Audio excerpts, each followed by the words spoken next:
to South Today. I'm Jo Kent. Coming up on the programme tonight. A very good evening to you.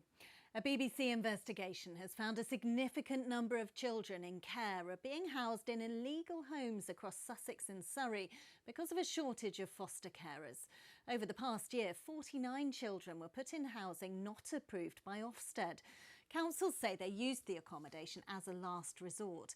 It coincides with a campaign to encourage more people to consider fostering, which is being backed by a well-known sporting legend who grew up in care. And Jana Gadgil reports. A consultant who claimed he was victimised by managers after raising safety concerns at a Hampshire hospital has lost his case at an employment tribunal. Martin Pittman, who was a consultant obstetrician and gynaecologist at the Royal Hampshire in Winchester, exposed low levels of midwifery that he said posed a risk to patients.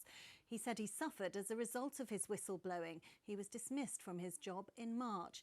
Well, let's get more. Bryony Leyland has been following the case and joins me. So, Bryony, what's the background to this? Well, Jo, this has been a really high-profile case. There's been a lot of support for Martin Pittman from former colleagues and also patients, many of whom gathered outside. Jo.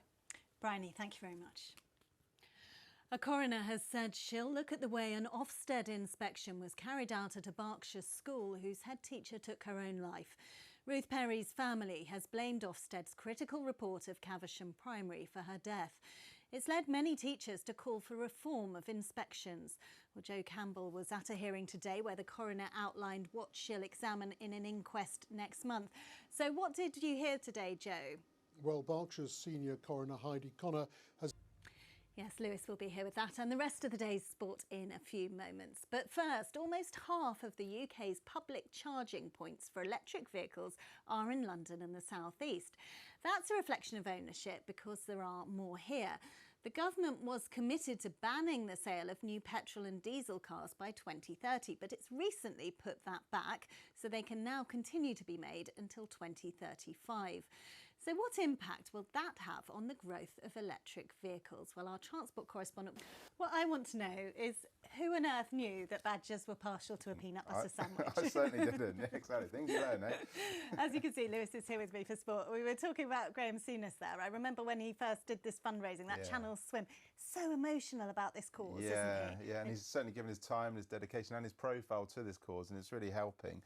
He had a reputation as being a playoff, isn't it? I know. Because you're not going to win it, but you want to end on a high, and you're obviously still difficult. A little consolation after Saturday's heartbreaking result. We'll keep our fingers crossed.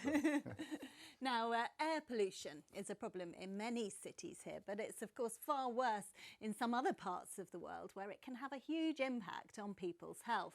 Now, if you can't or don't fancy travelling to Delhi, you can experience what breathing is like there and in other cities at an immersive art installation in Oxford.